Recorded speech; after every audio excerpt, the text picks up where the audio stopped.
지난 7월 22일 웹사이트 아카이브에 논문 하나가 올라왔다. 충격적이게도 논문의 제목은 최초의 상온 상압 초전도체였다. 본격적으로 초전도 현상에 대해 다루기 전에 아카이브에 대해서 잠시 살펴보자. 아카이브는 논문이 출판되기 전에 무료로 빠르게 연구 결과를 공유하도록 만들어진 공간이다. 엄밀히 말해 아카이브는 동료 평가를 거치지 않기 때문에 학술지가 아니다. 학술지는 투고에서 출판까지 여러 관문을 거치는데 짧게는 수개월, 길게는 1년이 넘는 시간이 소요된다. 학계에서는 객관적으로 연구 결과를 평가하기 위해 동료 평가를 표준적인 방법으로 사용하고 있다. 상온 초전도체 논문은 동료 평가나 학회에서의 발표 없이 바로 아카이브에 공개되었다. 놀라운 발견이기에 긴급하게 발표할 필요가 있었을 것이다. 하지만 놀라운 발견일수록 더 확실한 검증이 필요한 법이다. 객관적인 평가가 없었던 만큼 해당 논문은 이제야 공개적으로 동료 평가가 시작됐다고 봐야 한다. 전기 저항이 사라지는 초전도체. 고체 물리학에서는 물질을 분류할 때 전기적 특성을 기준으로 삼는다. 전기가 잘 통하면 전도체, 그리고 전기가 잘 통하지 않으면 절연체다. 전도체가 전기가 잘 통하는 물질이긴 하지만 전기를 흘리는 정도는 물질마다 다르고 심지어 같은 물질이라고 해도 시료의 품질에 따라서 달라질 수 있다. 전기 저항은 이렇게 전기가 통하는 정도를 정량화하는 척도다. 저항이라는 이름 그대로 같은 모양과 크기의 물체일 때 전기 저항값이 클수록 전기가 잘 흐르지 않는다. 물질의 전기 저항은 온도에 의존하는 값이다. 온도를 낮추면 격자 진동이 잠잠해지며 저항에 기여하는 정도가 작아진다. 하지만 저온에서도 물질의 저항이 완전히 사라지지는 않는다. 온도가 0켈빈에 가까워질수록 저항의 감소는 더디어지다가 0켈빈에 이르러 특정 값으로 수렴한다. 절대 0도에서도 저항이 사라지지 않는 이유는 시료에 섞인 불순물 때문이다. 반면 초전도체의 저항은 전도체의 저항과 유사하지만 특정 온도 이하에서 다른 행동을 보인다. 초전도체의 저항을 나타내는 그림의 점선은 금속의 저항과 비슷한 경향을 따르다가 전이 온도 아래에서 갑자기 0으로 떨어진다. 우리가 잘 알고 있는 알루미늄, 납, 수은 등의 금속 원소가 저온에서 이와 같은 초전도 현상을 보인다. 초전도체의 전기 저항은 0이니 전기를 흘려도 전력 손실이 없다. 이 때문에 전기 저항이 0인 초전도체를 무한 동력으로 오해하는 경우가 종종 있다. 전기가 초전도체를 지날 때 전력 손실이 없는 것은 사실이다. 고리 모양으로 초전도체를 만들어 전류를 흘리면 전류의 손실 없이 고리를 따라 계속해서 전기가 흐르는 영구 전류라는 현상이 나타난다. 하지만 이것이 무한 동력을 의미하지는 않는다.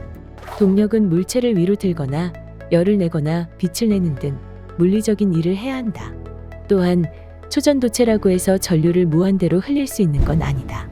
초전도체의 전류를 일정량 이상 흘리게 되면 초전도체가 전도체로 바뀌게 되는데 그 경계값을 임계전류라고 부른다. 초전도체를 활용하기 위해서는 전류의 크기를 임계전류 이하로 유지해야 한다. 공중 부양하는 초전도체. 초전도체의 두 번째 특징은 마이스너 효과라고 불리는 자기적 성질이다. 초전도체가 공중 부양하는 모습은 이번 상온 초전도체 이슈에서 가장 많은 주목을 받았다. 일단 반자성체에 대해서 알아보자. 반자성체는 외부에서 인가된 자기장에 대해서 반대 방향의 자기 모멘트를 띠는 물질이다. 큰 자석 위에 반자성체를 가까이 가져다 대면 반자성체는 자석이 만들어내는 자기장과 반대 방향의 자기 모멘트를 띠면서 마치 반대 방향의 극을 가진 자석처럼 행동한다. 반자성체의 공중 부양은 신기한 현상이지만 반자성체는 냉장고에 붙이는 자석보다 더 흔하다. 사실 비자석 물질이라고 불리는 모든 물질이 반자성을 띠고 있다. 단지 그 정도가 약해서 매우 강한 자석이 필요하기에 쉽게 공중 부양 현상을 보기 어려울 뿐이다. 충분히 강한 자석이 있으면 물방울도, 연필도, 심지어 개구리도 띄울 수 있다. 하지만 청력이 작용한다고 무조건 공중 부양이 일어나는 건 아니다.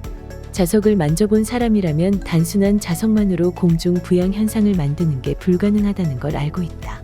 반자성체를 강한 자석 위에 두면 자석 위에 둥둥 떠있기보다는 옆으로 밀려나다 떨어진다.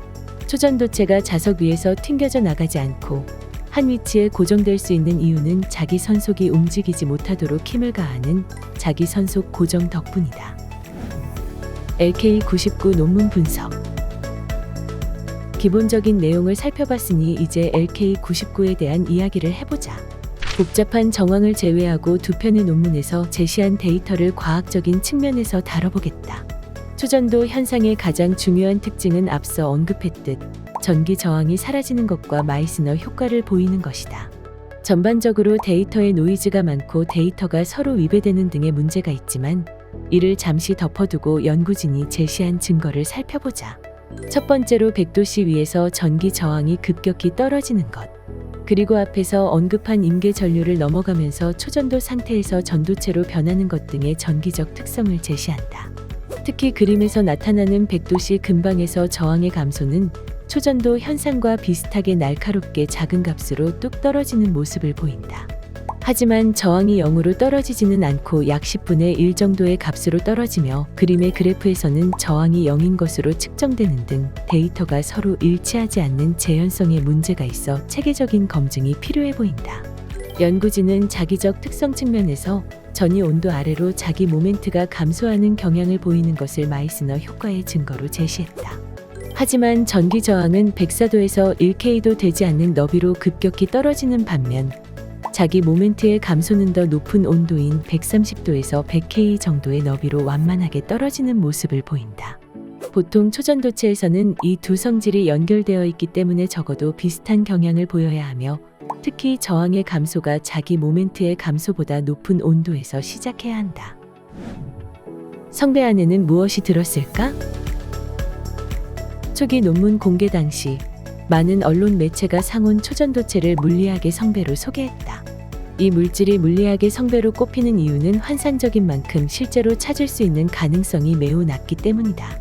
하지만 독이 든 성배가 될 수 있기 때문에 이런 발견의 경우는 신중을 기해야 하며 완벽한 시료와 데이터를 얻을 때까지 자체적으로 여러 번의 검증을 거친 후에 공개해야 한다. 그런 면에서 이번 상온 초전도체의 발표는 상당히 성급했던 것처럼 보인다. LK99의 발견과 그 후 1년의 반응들을 보면서 아직 검증되지 않은 주장이 많은 사람의 마음을 지나치게 흔들고 있다는 생각이 든다. LK99 논문이 발표된 후 세계 여러 연구팀에서 완성도 있는 결과를 속속히 얻어 아카이브에 올리고 있다. 현재 학계에서는 LK99가 상온 초전도체가 아니라는 의견이 지배적이다. 물론 연구진이 직접 시료를 제공하여 검증해야 확실한 결론이 내려지겠지만 검증이 될 때까지는 성배 안에 무엇이 들었는지 비판적인 자세로 기다려야 하지 않을까.